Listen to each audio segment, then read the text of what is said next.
श्री सुखदेव जी कहते हैं, परीक्षित, धर्मराज युधिष्ठिर जरासंध का वध और सर्वशक्तिमान भगवान श्री कृष्ण की अद्भुत महिमा सुनकर बहुत प्रसन्न हुए और उनसे बोले। धर्मराज युधिष्ठिर ने कहा, सच्चिदानंद घन स्वरूप श्री कृष्ण त्रिलोकी के स्वामी ब्रह्मा शंकर आदि और इंद्रादि लोकपाल सब आपकी आज्ञा पाने के लिए तरसते रहते हैं और यदि वह मिल जाती है तो बड़ी श्रद्धा से उसको शिरोधार्य करते हैं। अनंत हम लोग हैं तो अत्यंत दीन, परंतु मानते हैं अपने को भूमपति और नरपति। ऐसी स्थिति में हैं तो हम दंड के पात्र, परंतु हम हमारी आज्ञा स्वीकार करते हैं और उसका पालन करते हैं।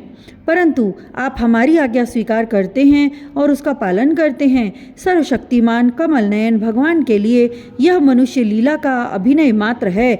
जैसे उदय अथवा अस्त के कारण सूर्य के तेज में घटती या बढ़ती नहीं होती, वैसे ही किसी भी प्रकार के कर्मों से न तो आपका उल्लास होता है और न तो त्रास ही, क्योंकि आप सजातीय विजातीय और स्वगत भेद से रहित स्वयं परब्रह्म परमात्मा हैं।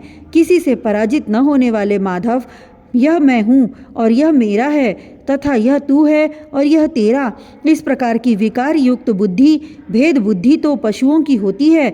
जो आपके अनन्य भक्त हैं उनके चित्त में ऐसे पागलपन के विचार कभी नहीं आते, फिर आप में तो होंगे ही कहाँ से।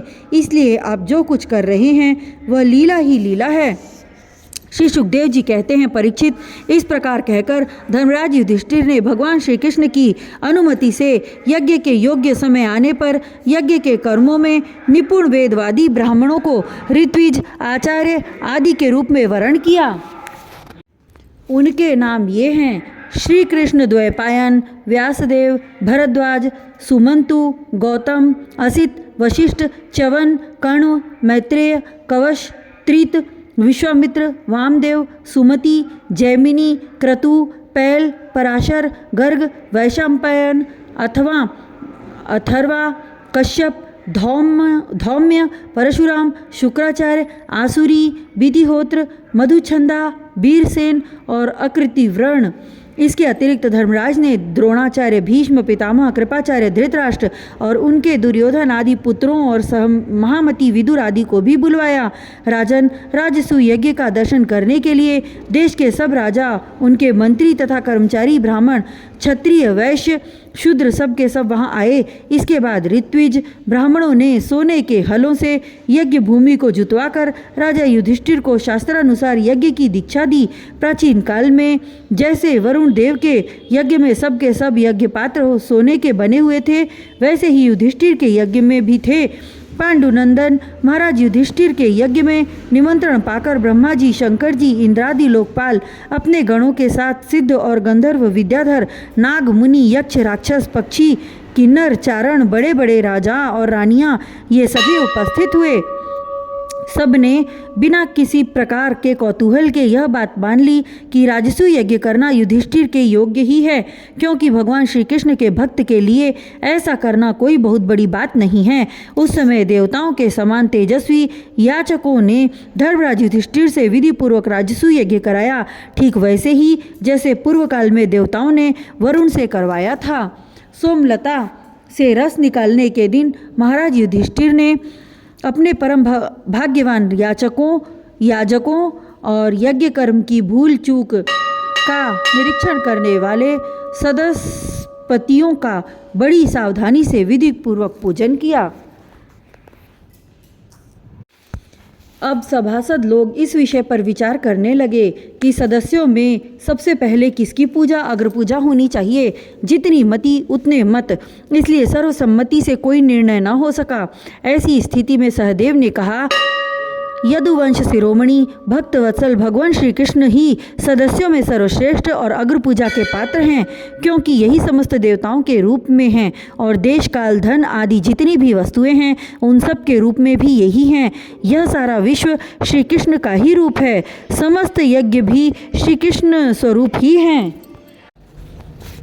समस्त यज्ञ भी श्री कृष्ण स्वरूप ही हैं। भगवान श्री कृष्ण ही अग्नि, आहुति और मंत्रों के रूप में हैं। ज्ञान मार्ग और कर्म मार्ग ये दोनों भी श्री कृष्ण की प्राप्ति के ही हेतु हैं। सभासदों, मैं कहाँ तक वर्णन करूं।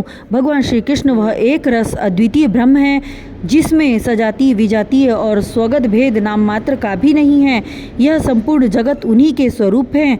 वे अपने आप में ही स्थित और जन्म अस्तित्व बुद्धि आदि छह भाव विकारों से रहित हैं। वे अपने आत्मस्वरूप संकल्प से ही जगत की सृष्टि पालन और संहार करते हैं। सारा जगत श्री कृष्ण के ही अनुग्रह से अनेकों प्रकार के कर्म का अनुष्ठान करता हुआ धर्म अर्थ काम और मोक्ष रूप पुरुषार्थों का संपादन करता है। इसलिए सबसे महान भगवान श्री कृष्ण की ही अगर पूजा होनी चाहिए। इनकी पूजा करने से समस्त प्राणियों की तथा अपनी भी पूजा हो जाती है।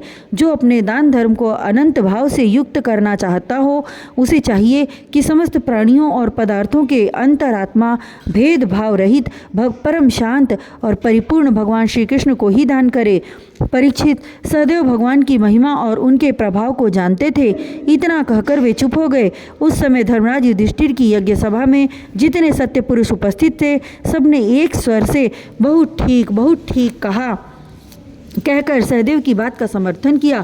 धर्मराज युधिष्ठिर ने ब्राह्मणों की यह आज्ञा सुनकर तथा सभासदों का अभिप्राय जानकर बड़े आनंद से प्रेमोद्रेक से विवल होकर भगवान श्री कृष्ण की पूजा की। अपनी पत्नी, भाई, मंत्री और कुटुंबियों के साथ धर्मराज युधिष्ठिर ने बड़े प्रेम और आनंद से भगवान के पांव पखारे तथा उनके चरण कमलों का लोक पावन जल अपने सिर पर धारण किया। उन्होंने भगवान को पीले पीले रेशमी वस्त्र और बहुमूल्य आभूषण समर्पित किए। उस समय उनके नेत्र प्रेम और आनंद के आंसुओं से इस प्रकार भर गए कि वे भगवान को भली भांति देख भी नहीं सकते थे। यज्ञ सभा में उपस्थित सभी लोग भगवान श्री कृष्ण को इस प्रकार पूजित सत्कृत देखकर हाथ जोड़े हुए नमो नमः जय जय इस प्रकार के नारे लगाकर उन्हें नमस्कार करने लगे। उस समय आकाश से स्वयं ही पुष्पों की वर्षा होने लगी। परीक्षित अपने आसन पर बैठा हुआ शिशुपाल यह सब देख सुन रहा था। भगवान श्री कृष्ण के गुण सुनकर उसे क्रोध आया और वह उठकर खड़ा हो गया। वह भरी सभा में हाथ उठाकर बड़ी असहिष्णुता किंतु निर्भयता के साथ भगवान को सुनाकर अत्यंत कठोर बातें कहने लगा। सभासदों, श्रुतियों का यह कहना सर्वथा सत्य है कि काल ही ईश्वर है। लाख चेष्टा करने पर भी वह अपना काम करा ही लेता है। इसका प्रत्यक्ष प्रमाण हमने देख लिया कि यहाँ बच्चों और मूर्खों की बात से बड़े बड़े वयोवृद्ध और ज्ञान वृद्धों की बुद्धि भी चकरा गई है। पर मैं मानता हूँ कि आप लोग अगर पूजा के योग्य पात्र का निर्णय करने में सर्वथा समर्थ हैं। इसलिए सस्पतियों, आप लोग बालक सहदेव की यह बात ठीक न माने कि कृष्ण ही अग्र पूजा के योग्य है। यहाँ बड़े बड़े तपस्वी, विद्वान, व्रतधारी, ज्ञान के द्वारा अपने समस्त पाप तापों को शांत करने वाले परम ज्ञानी, परमर्षि, ब्रह्मनिष्ठ आदि उपस्थित हैं, जिनकी पूजा बड़े बड़े लोकपाल भी करते हैं। यज्ञ की भूल चूक बतलाने वाले उन सभासदियों को छोड़कर यह कुल कलंक ग्वाला भला अग्र पूजा का अधिकारी कैसे हो सकता है? क्या कौआ कभी यज्ञ के पुरोडाश का अधिकारी हो सकता है? न इसका कोई वर्ण है और न तो आश्रम कुल भी इसका ऊंचा नहीं है। सारे धर्मों से यह बाहर है। वेद और लोक मर्यादाओं का उल्लंघन करके मनमाना आचरण करता है। इसमें कोई गुण भी नहीं है। ऐसी स्थिति में यह अग्र पूजा का पात्र कैसे हो सकता है? आप लोग जानते हैं कि राजा ययाति ने इसके वंश को श्राप दे रखा है। इसलिए सत्पुरुषों ने इस वंश का ही बहिष्कार कर दिया है। ये सब सर्वदा व्यर्थ मधुपान में आसक्त रहते हैं। फिर ये अग्र पूजा के योग्य कैसे हो सकते हैं? इन सब ने ब्रह्मर्षियों के द्वारा सेविता मथुरा आदि देशों का परित्याग कर दिया और ब्रह्म वर्चस्क के विरोधी वेद चर्चा रहित समुद्र में किला बनाकर रहने लगा। वहाँ से जब ये बाहर निकलते हैं तो डाकुओं की तरह सारी प्रजा को सताते हैं।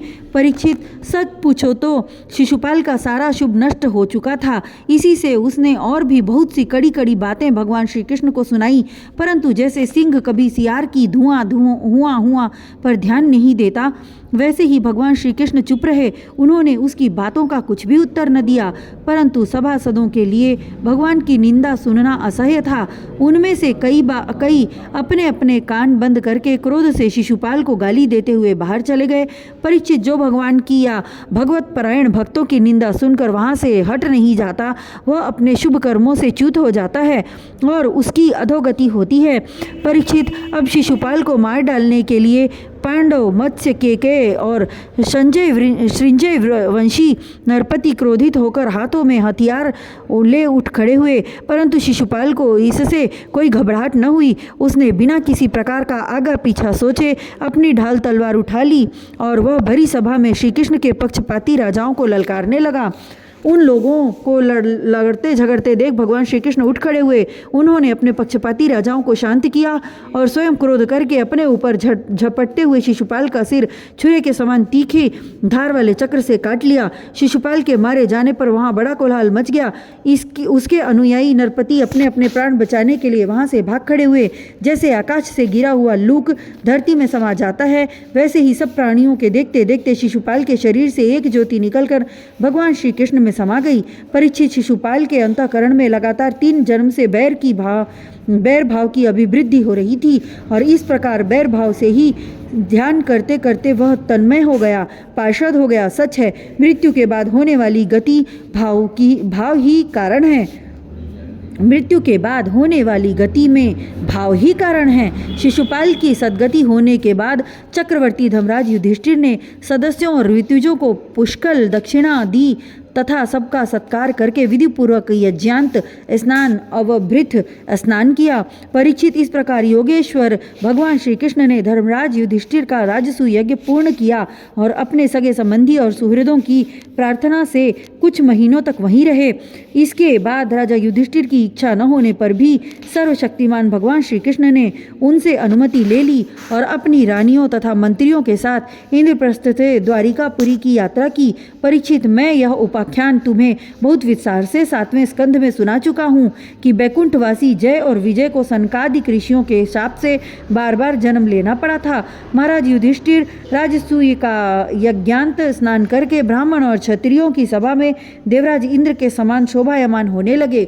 राजा युधिष्ठिर ने देवता, मनुष्य, आकाशचारियों का यथा योग्य सत्कार किया तथा वे भगवान श्री कृष्ण एवं राजसूय यज्ञ की प्रशंसा करते हुए बड़े आनंद से अपने अपने लोकों को चले गए।